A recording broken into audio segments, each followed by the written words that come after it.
Hi everyone, Diana Rankin here with your messages and a few predictions for June 3rd to the 9th. I want to first of all say thank you to everyone who wrote, who said a prayer, who sent healing energy, who commented below. I am so grateful for the healing that you've provided for me. It is so rare that I get ill, but it happens and I am human and I just wasn't up to taping. Daisy's here taking very good care of me, as are the kitties and a few two-legged ones as well. So it's good to be back with you.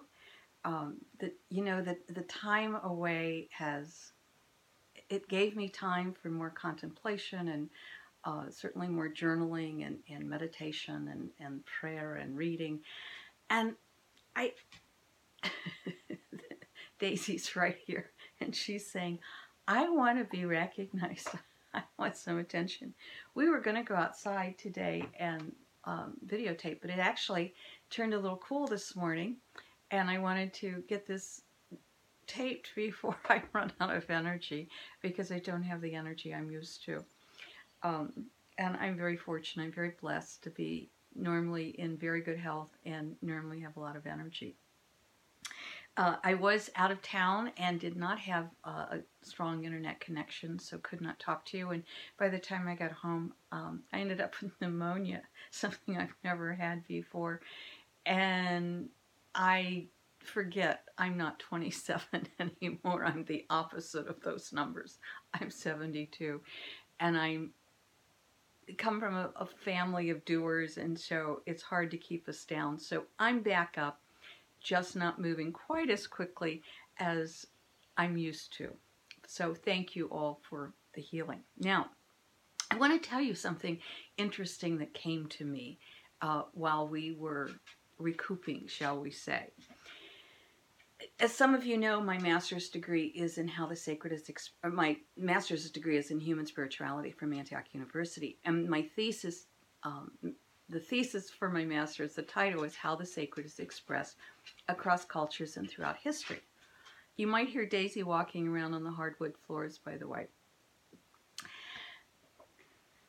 I took that on several years ago, of course. Of course, referring to several years ago, it's not something I want to take on today. But I took that on because I've always had this interest in how religions either bring us together or pull us apart. They can separate us. And so I was interested in how people throughout history have celebrated the sacred in their everyday lives. Well, that said, most creation mythologies have creation coming out of a chaos. And I started thinking about that because I'm thinking, when there's an illness like I've had, it's an opportunity to take our lives to that new level. It's that opportunity to step back and reaffirm what's right in our lives, let go of what's not, and get that new energy going. We tend to resist that as humans. We tend to want to cling to the old. And I thought, clinging to the old is what causes the chaos. What if we create new creation stories? What if we create a new mythology for our new story?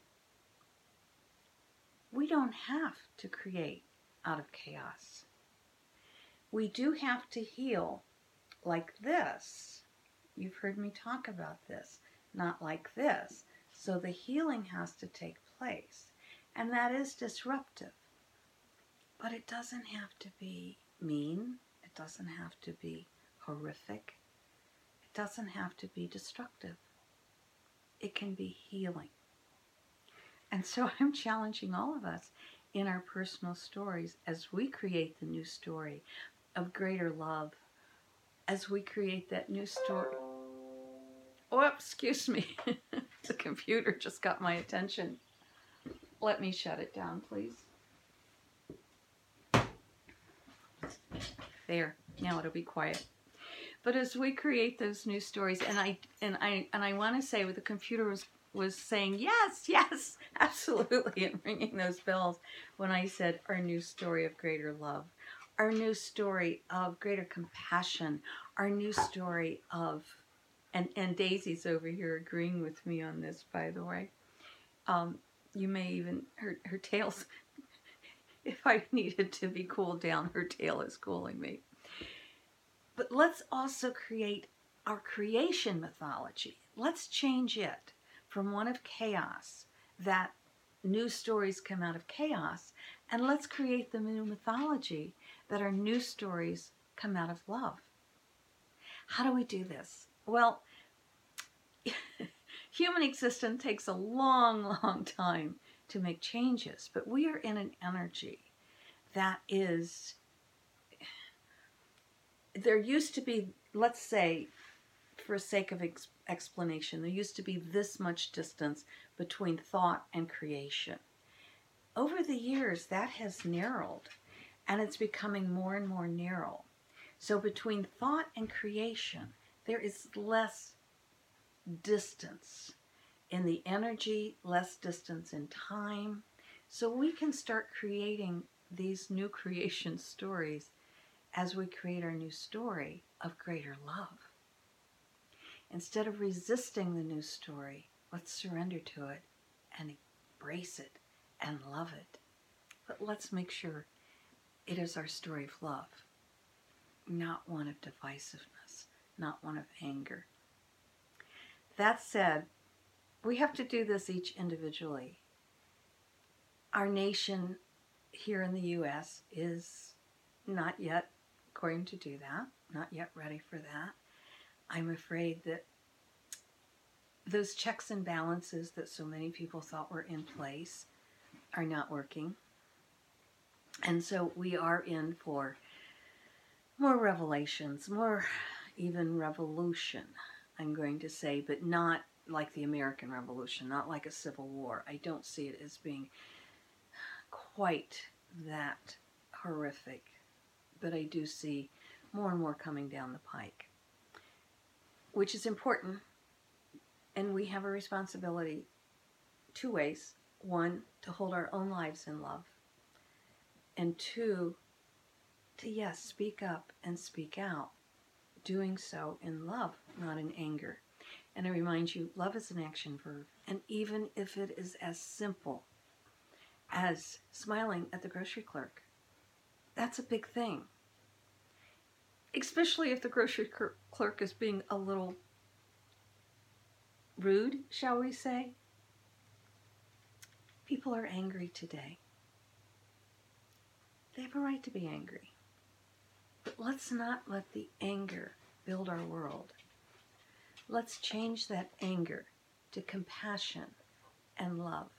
Let's change that anger within us so we can help change the world. That said, I just want to give you a couple of real quick updates. This is going to be a really rough weather time for many, many people around the world. Certainly our friends in Hawaii are going through it now, and I don't see the lava, I don't see the eruptions stopping for a while. It's like the earth in certain places has to erupt to heal as we heal. To our brothers and sisters in Puerto Rico, we are holding you in our hearts. Let us know what we can do to help you. I'm afraid we're in for a pretty rough hurricane season or storm season, depending upon where you live, its name. But it's looking kind of, just be aware of where you live. If you're asked to evacuate, please do. I'm seeing mudslides, floods, and fires on the west coast of the U.S. There's going to be more political disruption.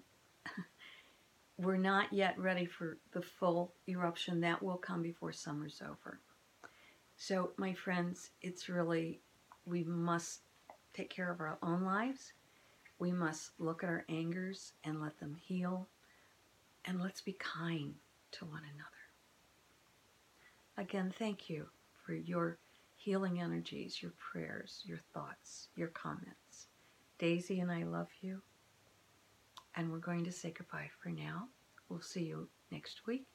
or we're going to try to get a June video out to give an overbrush of June. I'm not sure that's going to happen.